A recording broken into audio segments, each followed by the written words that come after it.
Hello, this is Mr. Maximus Film. I'm sorry for the lack of videos lately.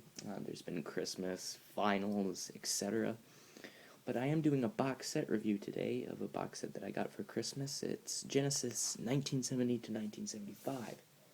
The box set itself was released in 2007, I believe, as part of Genesis's remastering remixing campaign.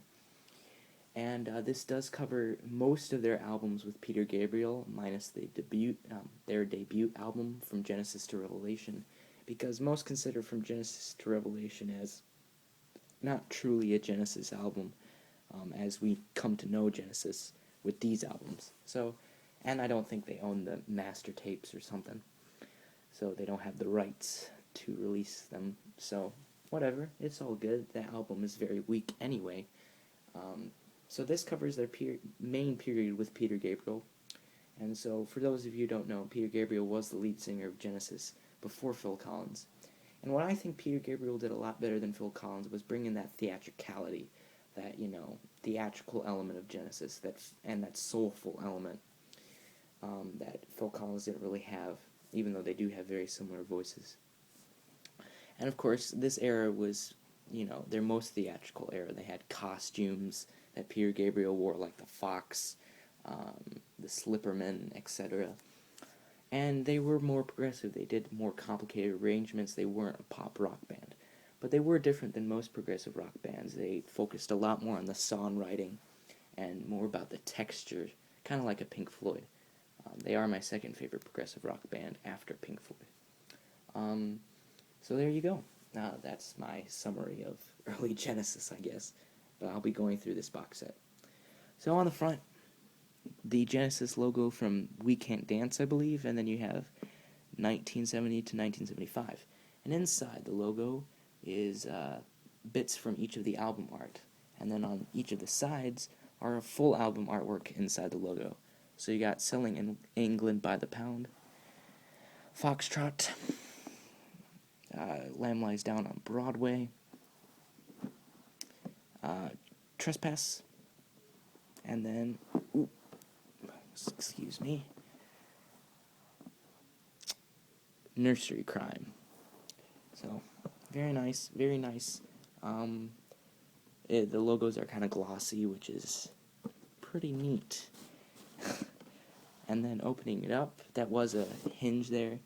You open it up like this, it slides in, very nice. Sometimes it's hard to close the hinge completely. It often just free-formly opens, which is kind of annoying. And each of the albums are double disc sets with a CD with the stereo, and then the DVD with the 5.1. And on the DVD, it also, on some of the albums, has interviews and live performances, which are very interesting. The interviews are very nice because they even get Peter Gabriel to talk about some of the albums, which he usually doesn't associate himself with Genesis anymore. So the first album is Trespass, released in 1970. Mostly a formative effort, but it's still, I really like this album. A lot of people pretty much disown it these days, but I enjoy it. And you got the Charisma label right there.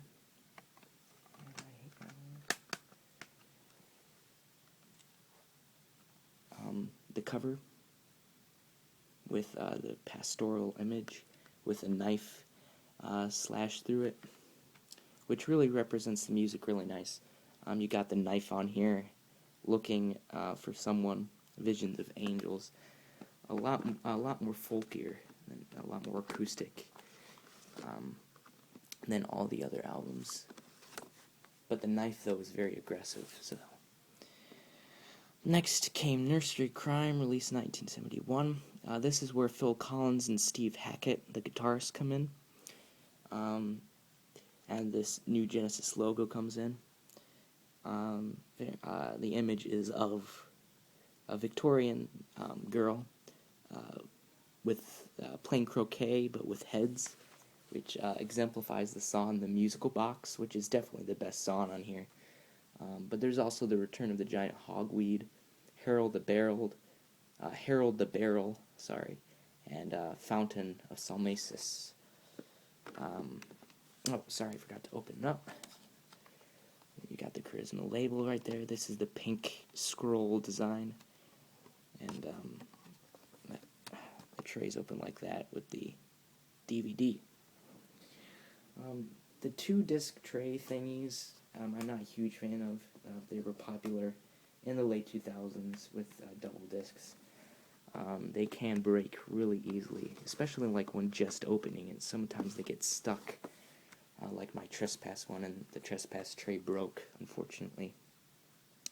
Then came Foxtrot, my second favorite Genesis album, at least early Genesis, because this is when they really know how to hone their skills and hone their theatricality.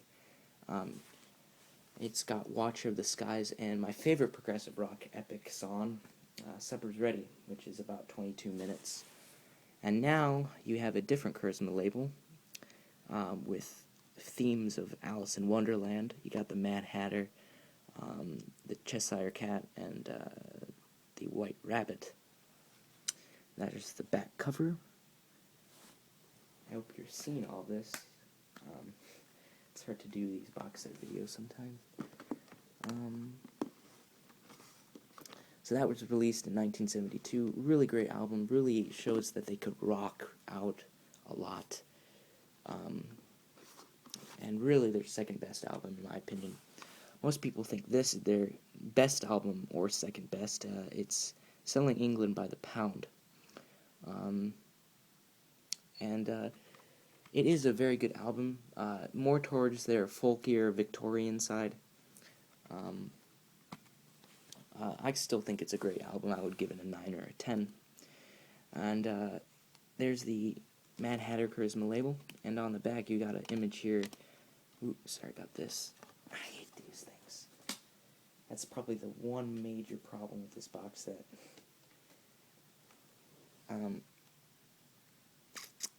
A photo taken in, I think, New York,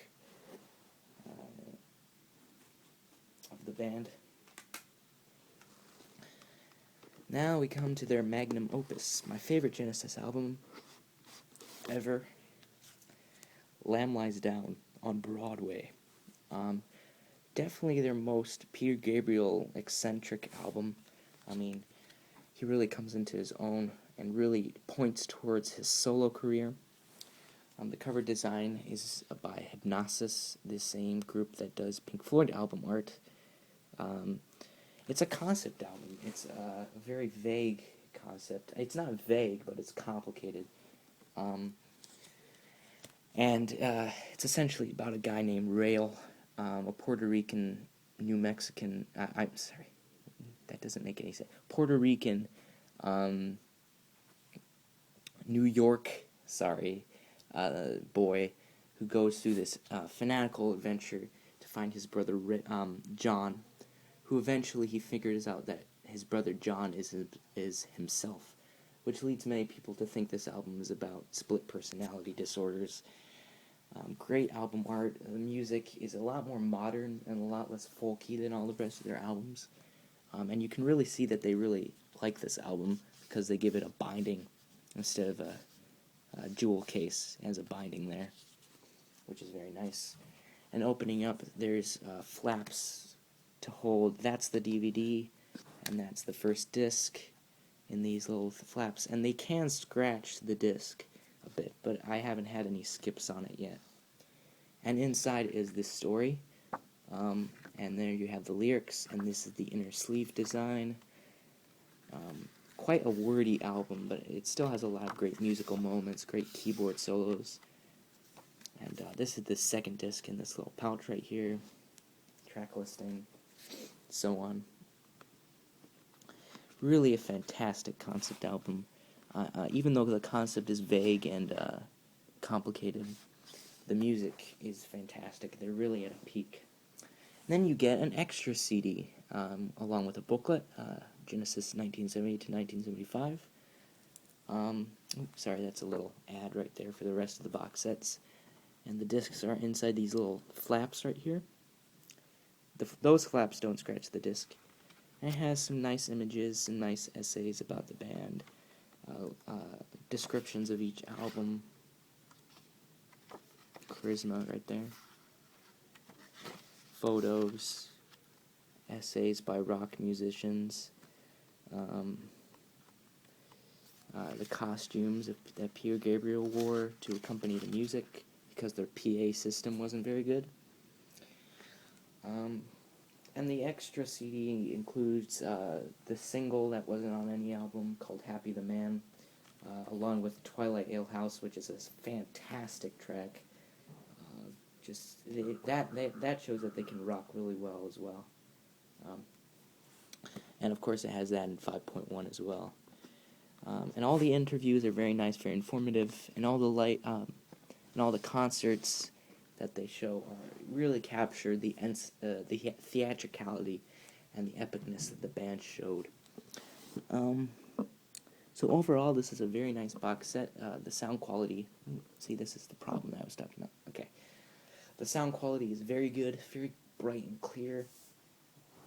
My only problems, as I said before, are the trays that they use on the jewel cases, but the binding on The Lamb Lies Down is very nice. That was a nice touch. And overall, the music is just fantastic. I mean, the only really spotty album is Trespass. But, I forgot to mention that Selling England has great tracks like Dancing with the Moonlit Night and Firth of Fifth. Lamb Lies Down really doesn't have any really standout tracks. All the tracks, though, mesh together really well to make just a great piece. So I would give this box set a solid 8 out of 10. Just fantastic way to immerse yourself in early Genesis. You get to see them live with the videos, you get to hear them, you get to hear all the tracks that they did. Even some of the demos are on the extra CD. Even though it's a bit old now, this box set is still one of the best box sets ever out there. So this is Mr. Maximus Film. This is the Genesis 1970 to 1975 box set. You can see in the background there, that's the Bob Dylan mono box set, which I will also be reviewing in the near future. And I look forward to probably reviewing some, if not all, of the early Genesis albums in detail. And I can tell you each of them are probably going to get either 7, 8, or 9, or 10, which is great for a band, because after Peter Gabriel left, they weren't really the same band, unfortunately. But they did reach their peak with The Lamb, so I don't really think they could have topped that. But anyway, this is a review for the Genesis 1970 to 1975 box set. Sorry for the noise in the background, and I'll see you guys later.